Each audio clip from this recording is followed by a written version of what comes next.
Hay en mí el sentir que hubo también en Jesús. A los santificados en Cristo Jesús. 1 Corintios 1:2b. De entregar nuestra vida. Buenas noches, hermanos. Los saludo hoy, 28 de febrero, mes de santificación. Digno es el Cordero de toda la gloria, de que en nuestra vida esté puesta sobre tu altar. Sacrificio vivo, santo y agradable. Todo lo que soy, Señor, lo rindo ante tus pies. Les doy la bienvenida a nuestro tiempo de comunión de los miércoles en la noche. Terminamos el enfoque sobre el Espíritu revelado a los Corintios con el tema El ministerio. Tomaré hoy mi cruz y te seguiré, Jesús. Padre, nuestro deseo y necesidad es que nos llenes de ti, que nos llenes de tu presencia, Señor. Es nuestro deseo y necesidad. Estamos acá con la expectativa. Rehusamos a caer en la rutina de venir inercialmente, solo por costumbre. Así sea una excelente costumbre, pero queremos mantener la expectativa que tú harás algo. Nosotros necesitamos que tú hagas algo, que lo hagas de nuevo, que nos toques, que nos sanes, que nos levantes, que nos llenes de ti. Ese es nuestro deseo y necesidad. Venimos acá por ti, venimos a buscarte. Te damos gracias, Señor, porque eres fiel. Si te buscamos, te encontramos. Si pedimos, tú nos das, tú nos contestas.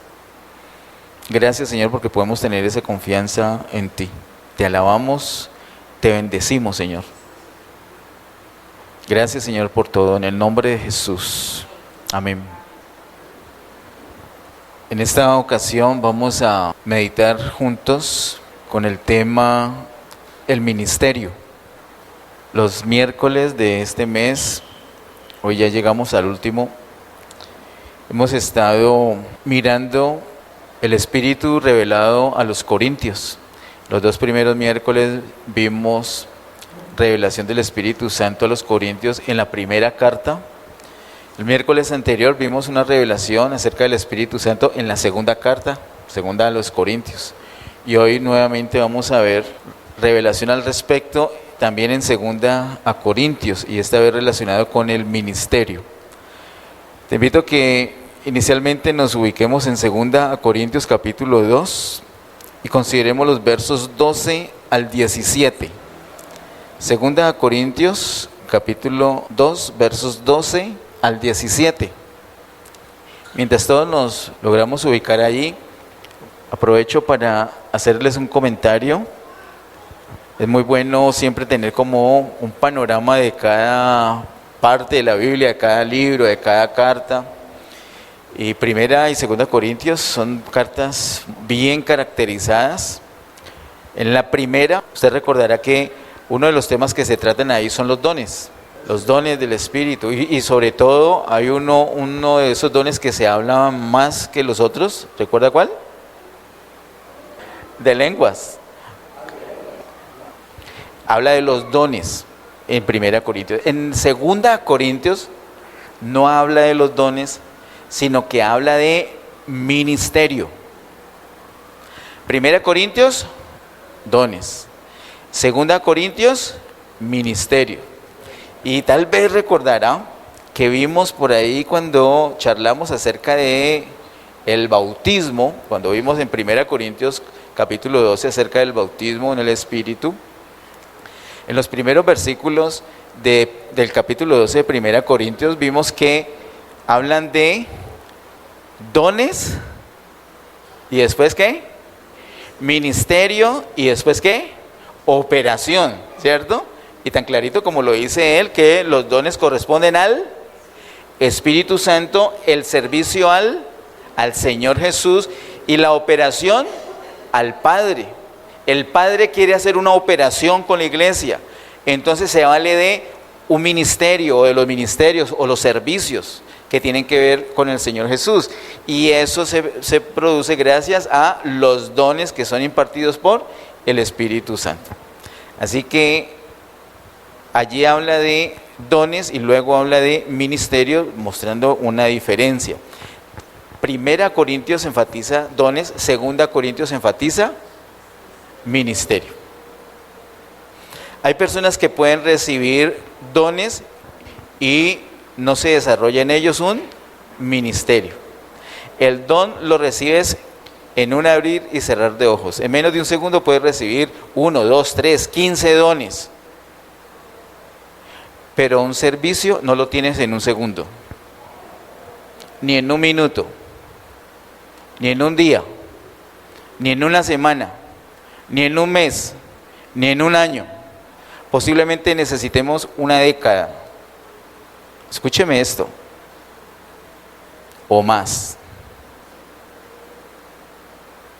Cuando tenemos un don o varios dones espirituales, pensamos que ya tenemos un ministerio, que ya tenemos un servicio y corremos, así como hizo el apóstol Pablo, ¿recuerdan? Cuando recibió al Señor, salió como loco a hablar del Señor como loco, y lo que hacía era, ¿recuerdan lo que dice Lucas en Hechos?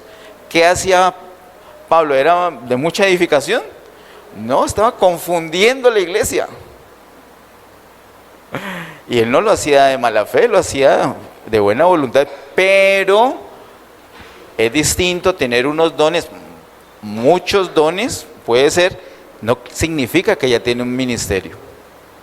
Una persona que tiene dones no significa que es un siervo. Se necesita más inversión de tiempo para ser un siervo, para tener un servicio, para tener un ministerio. En cambio, para los dones, ¿qué se necesita? Nada. Usted ni siquiera sabía cuando ¡pum! Ya lo tuvo. Ajá.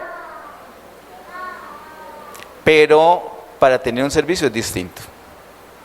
Para tener los dones del Espíritu no necesitas consagración. Para tener un servicio, sí. Para tener los dones del Espíritu no necesitas ser edificado. No necesitas ser conformado. No necesitas que Cristo se haya formado en tu vida. Para un servicio, sí. Para un ministerio, sí. Servicio y ministerio es igual. Para un ministerio necesitamos ser conformados, que Cristo se haya formado. Por eso es que para tener los dones necesitas menos de un segundo. Pero para tener un servicio, posiblemente necesites como mínimo 10 años. Como mínimo. Haciendo un cálculo. Tampoco soy que ya me reveló que en 10 años, no. Digo yo, es como por la experiencia, ¿no? Y no solamente mía, la experiencia de la iglesia, de todos nosotros, sobre todo los que han caminado más tiempo con el Señor, han podido ver, hemos visto unos siervos hermosísimos que nos han ministrado y luego los vemos por ahí haciendo nada. ¿No le ha pasado? A mí me ha pasado, el pastor Ariel nos ha contado. Entonces, ¿tenía dones? Sí. ¿Tenía ministerio? Tal vez no. Porque como hablábamos con unos amigos hoy, ¿sabes cuándo te jubilas de tu servicio? Nunca, porque de hecho por la eternidad vamos a estar ministrando al Señor, ¿o no?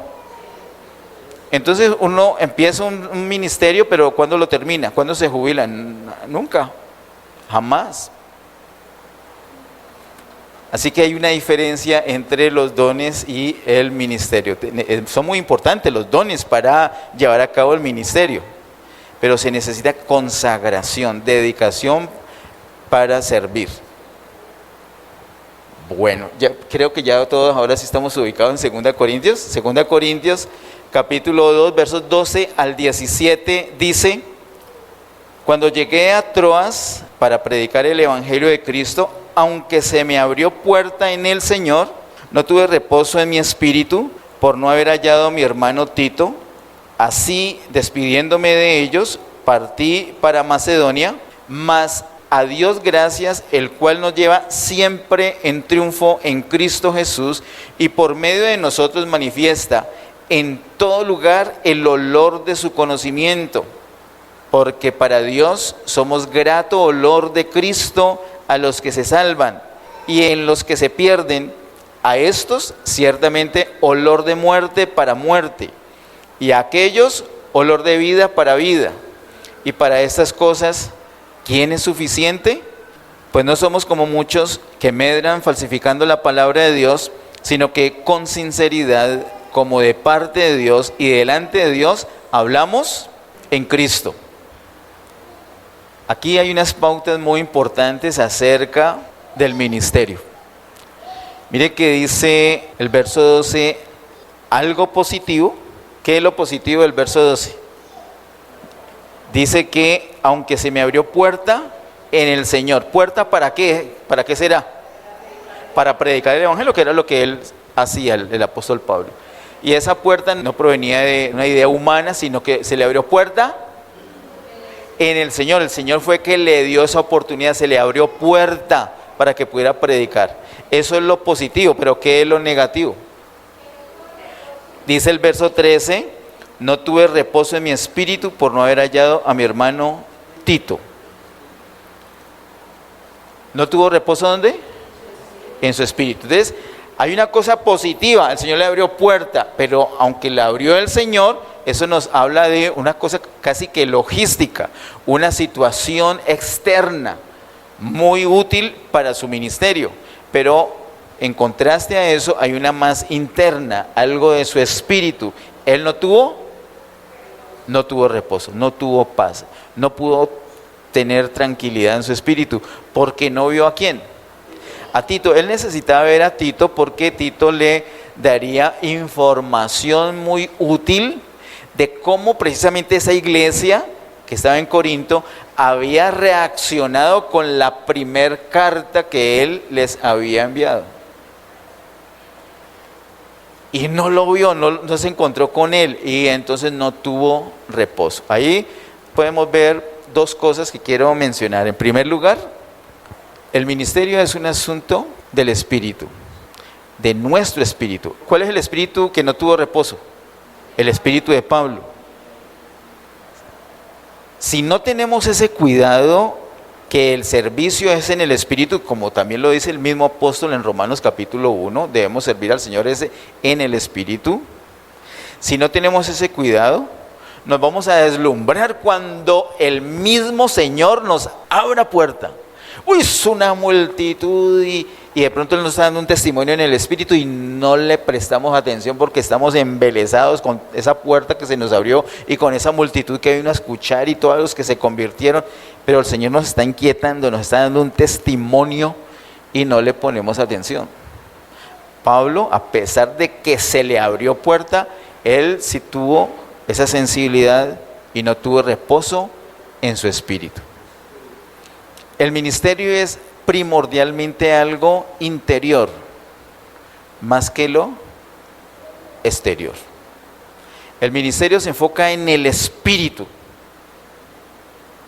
más que en un salón grande o mediano o pequeño lleno, más que en tecnología, más que, oh, qué ofrenda tan generosa, qué milagro del Señor, ¿cierto? O ese poco de gente que quiere escuchar la palabra. Eso está muy bueno, pero eso es externo, así sea la posibilidad que el Señor nos ha dado. Tenemos que tener un cuidado con el testimonio interno, con el espíritu, cómo está nuestro espíritu, porque el ministerio es primordialmente algo del espíritu. Dice él también, luego, en el 14, mas a Dios gracias, el cual nos lleva siempre en triunfo en Cristo Jesús. ¿En qué consiste ese triunfo? Dice ese mismo verso 14. ¿En qué consiste ese triunfo que nos da siempre el Señor? Dice, y por medio de nosotros manifiesta en todo lugar el olor de su conocimiento. Mire que no dice el conocimiento, manifiesta en todo lugar el conocimiento de Él. Porque lo importante no es que en todo lugar la gente sepa que yo conozco a Cristo o yo conozco de Cristo, yo conozco la palabra, yo conozco la doctrina, la puedo hablar. Uy, ese tipo conoce Biblia. Ese no es el ministerio. Eso no es lo importante del ministerio. ¿Es importante la palabra de Dios? Definitivamente sí. Para Pablo era importante, él se la pasaba estudiando y recibiendo revelación, afirmando esa revelación, confirmando esa revelación y compartiendo, ministrando, dando de lo que recibía. Sí es muy importante la palabra de Dios, pero ese no es el ministerio. El ministerio no es predicar la palabra. Entonces, ¿cuál sí es el ministerio según el verso 14? Y por medio de nosotros manifiesta en todo lugar el olor de su conocimiento, porque para Dios somos grato olor de Cristo a los que se salvan y a los que se pierden. A estos ciertamente olor de muerte para muerte, y a aquellos olor de vida para vida. Y para estas cosas, ¿quién es suficiente? Miren, primero, es un asunto del Espíritu. Segundo, se enfoca no en lo que se sabe, no en el conocimiento, sino en el olor de su conocimiento. Lo que ese conocimiento de Cristo ha provocado en nosotros.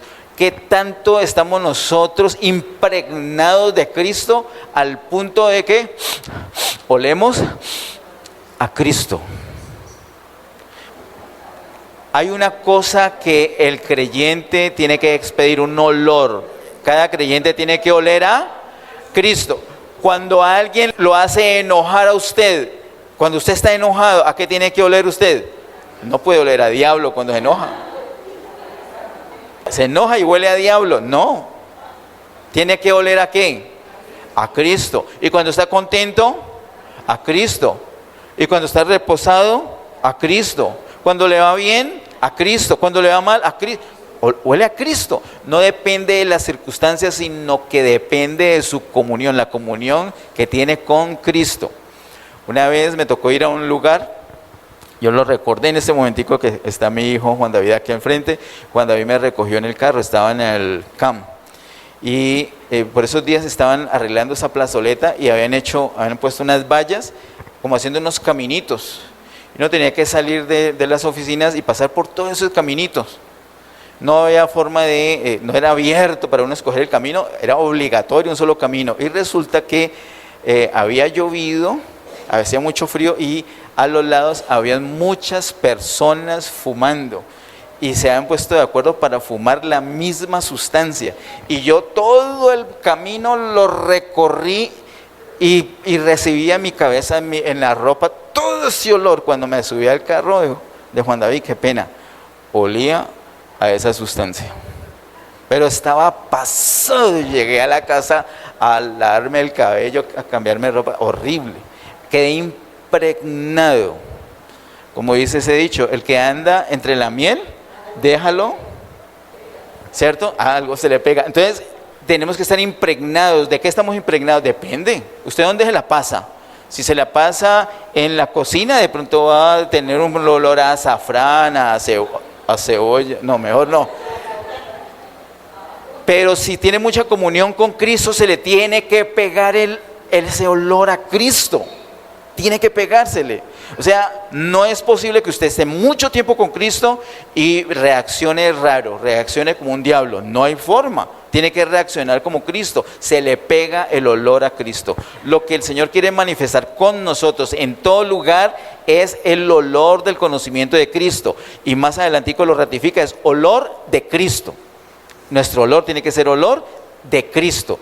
Y eso es lo que tenemos que impregnar por todo lugar. Donde usted va, usted tiene que oler a Cristo. A veces ni siquiera tiene que abrir la boca y usted ya está dando testimonio, ya está dando en todo lugar, está dando a conocer ese olor. Así es que se vive, así es que se huele, así es que hay que oler a Cristo. Esa es la victoria. Cuando tenemos un ministerio que logre esparcir el olor de Cristo, esa es la victoria. Ese es un ministerio exitoso. La gente dice, me huele a Cristo. Ahí estamos bien. Si no huele a Cristo, hay cosas que mejorar. Tenemos que impregnarnos de Él. Luego también dice que es un asunto de vida o muerte, porque para los que salvan es olor a vida, ¿cierto? Pero para los que se pierden, olor a muerte. Ese es un asunto de vida o muerte. El ministerio nuestro servicio en el Señor es un asunto de vida o muerte. Ojo, eso no es un asunto religioso, no es un asunto de mejorar la persona. El Señor no quiere mejorar a nadie. Eso, este año sí que ha quedado claro desde enero. El Señor no quiere, venga, que el Señor le va a mejorar la vida. No, ¿cuál mejorar? ¿Qué es lo que hace el Señor? ¿Mejora la vida? No, le acaba la vida, lo mata primero. No para dejarlo muerto, para resucitarlo a una nueva vida, pero no le mejora la vida. No es que usted viene con todos los achaques y ahora encima de sus achaques va a recibir la vida del Señor que lo va a mejorar. No, eso es religión, eso es encimarle muerte. El Señor lo mata, lo termina para hacerlo de nuevo, una nueva creación. Así que es un asunto de vida o muerte. Y mire la pregunta tan desafiante, la pregunta que hace el terminando el verso 16. Y para estas cosas, ¿quién es suficiente? Un cirujano muchas veces tiene en sus manos un proceder para vida o para muerte. Más vale que sea un buen cirujano. Pues hermanos, nos parece mucha cosa lo del cirujano, la responsabilidad del cirujano, pero ojo, el asunto de nosotros es un asunto de vida o muerte. Tenemos que ser muy responsables, por eso la pregunta, y para esto, ¿quién es suficiente? Vida o muerte, hermanos. Es un asunto de vida o muerte. Tu familia, ¿vas a dejar a tu familia en muerte? Es un asunto de vida o muerte. ¿Tú has sido suficiente para eso? ¿O tu familia va a seguir en muerte? Tus amigos van a seguir en muerte, tus compañeros de trabajo, tus compañeros de estudio, tus vecinos van a seguir en muerte. Es un asunto de vida o muerte. Y para esto, ¿quién es suficiente? La respuesta a esto la encontramos en el capítulo siguiente. Pero hay un anticipo en el verso 17 que dice, pues no somos como muchos que medran falsificando la palabra de Dios, sino que con sinceridad, como de parte de Dios y delante de Dios, hablamos. ¿Cómo hablamos? Es importante hablar la palabra tal como es. No cambiarle nada, no tenerle miedo. Uy, aquí dice esto, pero, porque a veces se escucha esto. Aquí la palabra de Dios dice esto, pero realmente no es esto. Por favor, por favor. La Biblia dice lo que dice, punto. Otra cosa es que no entendamos, eso es otro tema. Tenemos que decir la Biblia tal como es, pero además de decirla tal como es, tenemos que hablar en Cristo. Una dependencia de Cristo en el momento de hablar la palabra correcta, pero no hablarla de cualquier manera, hablarla en Cristo, una comunión con Cristo, ¿de acuerdo? Tenemos que cuidar la comunión con Cristo. Lo que vamos a hablar realmente es Cristo, porque si hablamos doctrina, la gente va a recibir, va a salir impregnada de un olor. ¿Qué olor? Olor a doctrina, y la gente tiene que salir impregnada de otro olor a Cristo. En todo lugar debemos permitir que Dios a través de nosotros manifieste el olor de Cristo a todas las personas, ¿de acuerdo? Olor a Cristo, por eso hablamos de Cristo y lo hacemos en Cristo. En 1 Corintios capítulo 12, verso 13, vimos que nosotros fuimos bautizados en el Espíritu, sumergidos en el Espíritu, pero también se nos dio a beber del mismo Espíritu. Entonces, la primera relación que tenemos con el Espíritu es que fuimos bautizados en Él, sumergidos en Él, y ya somos parte del cuerpo. Al ser parte del cuerpo, ahora ya podemos beber de ese Espíritu. Nos toca beber de ese Espíritu. Sumergidos en el Espíritu, o sea, estamos rodeados de Espíritu, pero también estamos llenos de Espíritu porque bebemos de Espíritu. Y eso hace que se produzca una mezcla de nosotros y el Espíritu. No solamente nuestro Espíritu, recuerde que lo hemos visto en Colosenses, lo hemos visto en Efesios, lo hemos visto en 1 Corintios, lo vemos por todos lados, lo vemos en las parábolas de los evangelios, que no solamente nuestro espíritu, sino que también llena nuestra alma y toca también nuestro mismo cuerpo, vivifica nuestro cuerpo. En Romanos capítulo 8 también lo vimos. Así que tenemos que continuamente estar bebiendo del Espíritu, porque entre otras, cuando vamos a hablar, ¿qué es lo que tiene que salir de nosotros? Cristo. espíritu y vida, espíritu de Dios, espíritu vivificante, el Cristo resucitado. La gente tiene que salir oliendo a Cristo resucitado, a espíritu vivificante. Bueno, vamos a nuestro siguiente bloque y tiene que ver con el capítulo 3. Y en el capítulo 3 vamos a ver los versos 1 al 6. Segunda Corintios capítulo 3 versos 1 al 6 dice: ¿comenzamos otra vez a recomendarnos a nosotros mismos? ¿O tenemos necesidad, como algunos, de cartas de recomendación para vosotros o de recomendación de vosotros? Vamos a hacer una pausita allí. Esta es la segunda carta del apóstol Pablo a los Corintios, ¿cierto? Entonces él no quiere que ellos tomen esta segunda carta como, y la primera como si fueran cartas de recomendación. Le escribí una carta a ver si quedó bien parado, como una credencial para que me reciban. Y esta es la segunda carta donde estoy enfatizando que me reciban, como una carta de recomendación. Él les dice, no es eso, esas cartas no son cartas de recomendación. ¿Comenzamos otra vez a recomendarnos a nosotros mismos o tenemos necesidad, como algunos, de cartas de recomendación para vosotros o de recomendación de vosotros? Nuestras cartas sois vosotros, escritas en nuestros corazones, conocidas y leídas por todos los hombres, siendo manifiesto que sois carta de Cristo, expedida por nosotros, escrita no con tinta, sino con el Espíritu del Dios vivo, no en tablas de piedra, sino en tablas de carne del corazón.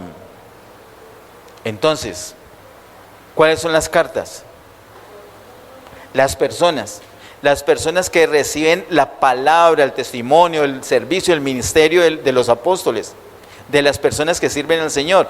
Las cartas son las personas. Esas son las cartas que son leídas por todas las personas. Ahora, ¿dónde son escritas esas cartas?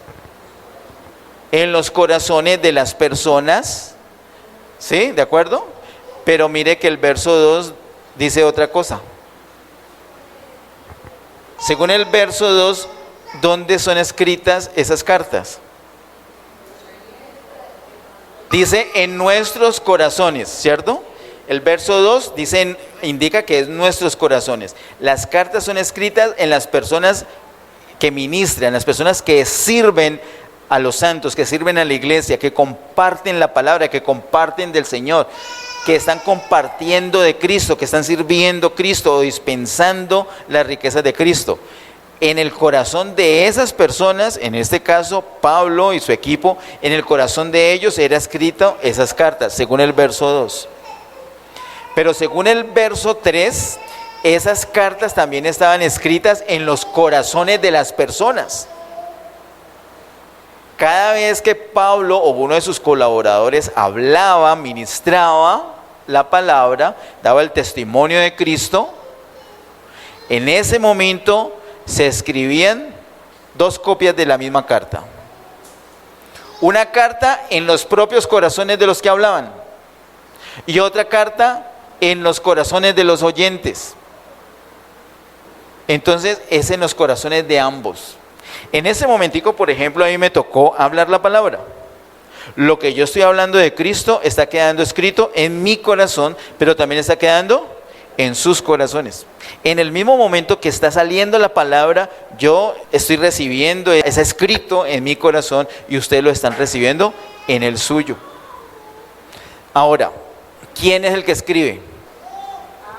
En este caso, ¿quién es el que escribe? Sí, ¿verdad? ¿Dónde dice eso?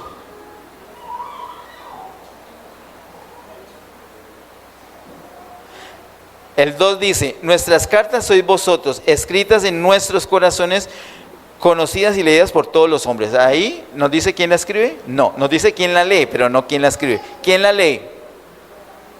¿Quién la lee? Todos los hombres, tus vecinos, tus familiares, tus compañeros de estudio, tus compañeros de trabajo, todo el mundo pasas por ahí y leen esa carta que fue escrita. ¿Por quién? El 2 no dice, verso 3, siendo manifiesto que sois carta de Cristo, ¿qué dice? Expedida por nosotros. ¿Quiénes son esos nosotros? En este caso, de 2 Corintios, Pablo y sus colaboradores. Los que ministran la palabra son los que escriben, según el verso 3. Expedida por nosotros. ¿Sí? ¿Qué más dice el verso 3? Escrita no con tinta, sino con el Espíritu del Dios vivo. O sea que la tinta para escribir esas cartas que quedan escritas en el corazón del que habla y en el corazón que escucha la palabra, esa tinta, ¿quién es? El Espíritu del Dios vivo. El Espíritu es la tinta, o sea que va quedando toda la marca del Dios vivo, toda la marca del Espíritu va quedando en nuestro corazón, tanto en el corazón del que habla como en el corazón del que escucha. Va quedando todo lo del Espíritu escrito y toda esa tinta es el Espíritu del Dios vivo, dice el verso número 3. Y dice, no en tablas de piedra. ¿Por qué dirá tablas de piedra? Está aludiendo a los mandamientos, ¿cierto? Que fueron en piedra, sí. No en tablas de piedra, sino en tablas de carne del corazón. Eso sí que es importante cada vez que el apóstol Pablo o cada vez que en el Nuevo Testamento sobre todo encontramos esa palabra corazón. Hay unas cosas que suceden en el espíritu y hay unas cosas que suceden en el corazón. Vimos que, hablando de Efesios capítulo 3, que el Señor llena nuestro espíritu, pero Él quiere habitar por la fe también en nuestro corazón. No solamente quedarse allí, sino habitar nuestro corazón también. Es el mismo caso de las vírgenes, ¿se acuerdan? Las vírgenes presentadas en la parábola de Mateo capítulo 25, no solamente es aceite para la lámpara, sino aceite extra para la vasija. La lámpara es el espíritu, pero la vasija es el alma, es el corazón. También vimos la parábola en Mateo, del sembrador en Mateo capítulo 13, donde sembraban la palabra. ¿Recuerdan? Los terrenos, ¿qué son? Corazones, ¿sí ves? O sea, en el espíritu suceden unas cosas, pero hay otras cosas que suceden en el corazón. Estas cartas son escritas ¿dónde? En el corazón. Entonces, nuestros pensamientos, nuestros sentimientos, nuestras decisiones quedan marcadas con esa tinta que es el Espíritu del Dios vivo. ¿Cómo una persona, cómo tu vecino, tu familiar va a ver tu espíritu? Pero tu alma la puede ver, la puede constatar. Por ejemplo, una emoción tuya, ¿se puede dar cuenta? Él puede ver cómo reaccionas. Él ve tu reacción. Él ve las decisiones que tomas. Él ve esas decisiones. Nuestras decisiones, nuestros pensamientos, nuestros sentimientos tienen que estar impregnados con esa tinta que es el Espíritu del Dios vivo. Y eso es lo que la gente va a leer, eso es lo que la gente va a ver. Ahí le vamos a dar ese testimonio a las personas. Todo esto nos habla de cuál es la situación, cuál es la realidad. Así que las cartas son las personas, pero también copia de esa carta queda escrita en el corazón de las personas que tienen el ministerio, que están sirviéndole a las personas. Ahora, luego dice el versículo 4, vamos a leer hasta el 6, el verso 4 dice, y tal confianza tenemos mediante Cristo para con Dios, no que seamos competentes por nosotros mismos. ¿Recuerden la pregunta del capítulo anterior? Es una cuestión de vida y muerte, y para eso, ¿quién es suficiente? Uy, entonces, ¿cómo así? Una responsabilidad muy grande, una responsabilidad mayor que la responsabilidad de un cirujano. Y para eso, ¿quién es suficiente? Aquí viene la respuesta. Dice el verso 5, no que seamos competentes por nosotros mismos, para pensar algo como de nosotros mismos, sino que nuestra competencia proviene de Dios, el cual asimismo nos hizo ministros competentes de un nuevo pacto. Entonces miren, la competencia no es de nosotros, no es propia de nosotros, sino que es de Dios. Por eso tenemos que hablar en Cristo. No es solamente estudia la palabra y ya la sabe bien y la va a predicar bien y todo en armonía y con claridad, pero tiene que hablarla en Cristo, porque nuestra competencia no es propia, sino que es competencia del Señor. Tenemos que hablar en Él, en Cristo, depender continuamente del Señor. Y dice el verso 6, el cual asimismo nos hizo ministros competentes de un nuevo pacto. Él es el que nos hace competentes, pero también dice que es de un nuevo pacto. Hay un viejo pacto, hay un antiguo pacto y hay un nuevo pacto. En Hebreos aprendimos nosotros que el viejo pacto era temporal. El antiguo pacto tiene que ver con la ley. Temporal, ni siquiera viene de la eternidad, incluso fue después de las promesas. Y no sigue hasta ahora, sino que venido Cristo, hasta ahí llega ese pacto, ese antiguo pacto. En cambio, el nuevo pacto es eterno. Y nosotros somos ministros competentes, no del viejo pacto, sino del nuevo pacto, dice el verso 6. Competentes de un nuevo pacto, no de letra, sino del Espíritu. ¿Y cómo está escrito ese Espíritu en tu Biblia? En minúscula. Vi una versión que lo tiene en mayúscula. Entonces dice, ay, entonces ¿qué traducción le hago caso? Y nuevamente, hace unos años, varios años ya, que vimos que cuando Pablo habla, sobre todo cuando habla a los romanos, a veces dice Espíritu, y si alguien lo está leyendo y uno no está mirando en la Biblia, uno no sabe si eso es con minúscula o con mayúscula. Uno no sabe si es el Espíritu Santo o el Espíritu de la persona. Y esa confusión o esa duda no es una duda mala, es una duda excelente. ¿Por qué duda excelente? Porque es lo que debe ser. Nosotros nos tenemos que compenetrar tanto con el Espíritu al punto de ser un espíritu con Él. Que cuando hablemos no se sepa si es el Espíritu nuestro que está hablando o el Espíritu Santo. ¿Eso lo dice su Espíritu o el Espíritu Santo? La misma cosa. O es una mezcla. Así que si usted encuentra una versión en mayúscula, no la vaya a romper ni a botar. ¿De acuerdo? O si en minúscula, está bien. De hecho, está bien cualquiera de las dos. En mi versión, en la Reina Valera en 1960, está con minúscula. Hay un pacto viejo y hay uno nuevo. El viejo es de letra. ¿A qué letra se está refiriendo? A la ley. Y el nuevo no es de letra, sino ¿qué? Sino el Espíritu. Vuelve otra vez. Es en el Espíritu. Por eso en el capítulo anterior, aunque el Señor le abrió una puerta a él para predicar, ¿cierto? Él no tuvo reposo en su Espíritu. Es un asunto del Espíritu. El nuevo pacto es un asunto del Espíritu. El ministerio de nosotros es un asunto del Espíritu. Tiene que enfocar el Espíritu de la persona. No estemos contentos con que esa persona se está portando tan bien.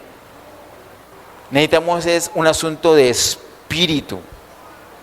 No necesitamos que se porte bien o mal, necesitamos que se llene del Señor en su Espíritu, que tenga un contacto, que tenga una comunión con el Espíritu, que suceda un milagro, que tenga vida, que sea edificado, que crezca en vida. El verso 6 dice, porque la letra mata, mas el Espíritu vivifica. Nosotros aprendimos que hay un Espíritu que vivifica. ¿Cuál es el Espíritu que vivifica? El Espíritu Santo. Sin embargo, el Espíritu que vivifica ahí en tu Biblia está escrito ¿con qué letra? ¿Con mayúscula o con minúscula? Con minúscula, ¿sí ves? El Espíritu, si a mí me lo leen, yo ahí mismo pienso, el Espíritu vivifica, es con mayúscula, pero cuando vengo a ver, está con minúscula. ¿Qué es lo que sucede? Lo mismo que acabo de explicar. Es una mezcla de nuestro espíritu con el Espíritu de Dios. Por eso es que después de ser bautizados, después de ser sumergidos en ese espíritu, nos tenemos que dedicar de ahí en adelante a beber de ese espíritu, porque tenemos que ser uno con Él. Al punto que mi espíritu clasifique en lo que está diciendo ahí. El ministerio que tenemos ahorita, que es de nuestro espíritu, vivifique. Entonces tenemos cosas aparte. El antiguo pacto es de letra, el nuevo es del espíritu. El antiguo pacto es de muerte y en cambio el de ahorita vivifica. Es distinto, ¿de acuerdo? Hasta el versículo 6 es esta lectura. Ya estamos identificando entonces cómo es el ministerio. Es en el espíritu, La victoria de eso es que podamos esparcir en todo lugar el olor del conocimiento de Cristo, ¿cierto? Es un asunto de vida o muerte. ¿Quién es competente? ¿Quién es suficiente para eso? Nosotros, pero no por nosotros mismos, sino que nuestra competencia es del Señor, ¿cierto? Él es el que nos hace competentes. Es un ministerio nuevo, es eterno, no es de letra, es de espíritu, no es de muerte, es de vida. Y no lo llamas ministerio de vida, sino ministerio del espíritu, porque el espíritu es el que vivifica. ¿De acuerdo? Vamos a nuestro último bloque, que está también en 2 Corintios capítulo 3, versos 7 al 11. 2 Corintios capítulo 3, versos 7 al 11 dice: y si el ministerio de muerte grabado con letras en piedras fue con gloria, tanto que los hijos de Israel no pudieron fijar la vista en el rostro de Moisés a causa de la gloria de su rostro, la cual había de perecer, ¿cómo no será más bien con gloria el ministerio del Espíritu? Bueno, el verso 7 está aludiendo a Éxodo 34, cuando nos narran que Moisés se presentaba delante del Señor en el Sinaí, y cuando descendía al pueblo, la gente se tenía que tapar la cara porque la piel, el rostro, estaba irradiando ¿qué? La gloria del Señor. ¿Y de dónde sacó esa gloria? De la comunión que había tenido con Él. Pero después de un tiempo esa gloria se iba desvaneciendo, no era permanente, se iba desvaneciendo. Eso tiene que ver con el antiguo pacto, con la ley, como dice el verso 7, el ministerio de muerte grabado con letras en piedras. Si eso tuvo gloria, siendo de muerte, pues mucho más el de ahora, que es de vida, que es del Espíritu que vivifica, mucho más gloria va a tener. Verso 9, porque si el ministerio de condenación fue con gloria, mucho más abundará en gloria el ministerio de justificación. Nuestro ministerio no es de condenación. Nuestro ministerio es de ¿qué? Pero el diablo es bien cochino, ¿no? Cae un hermano y la tendencia de nosotros es señalarlo y condenarlo, ¿cierto? Y si hizo algo bien feo, entonces empezamos a dudar si se era convertido. Hasta lo desconvertimos. Pero nuestro ministerio no es de condenación, sino de ¿qué? De justificación. No de alcahuetería, sino de justificación. Es que para eso tenemos, entre otras, por favor, lo que el Señor nos ha hablado todo este año, cruz. Para eso tenemos la cruz. ¿Cuándo fuimos escogidos?